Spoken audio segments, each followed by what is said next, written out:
Well, great music in all the pubs in Doolin here for the Michael Russell Memorial Weekend. And with me now is Kevin Griffin. We're here in McCann's pub, Kevin. Oh, yeah. Tell me a little bit about the group that you're going playing with this evening. The group I'm with this evening, there's a couple of brothers home from Buckleys there, Tommy and Johnny Fitzharris.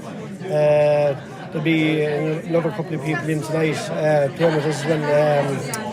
Donna Hennessy and Pauline Scanlon, she's a singer and he's a guitar player. So we're hoping to have a really good night. Yeah, I mean, the festival seems to be drawing people from all around. Oh yeah, it's great. This is the one time of the year we're waiting for, the whole year to wait people to come around and join us with the music,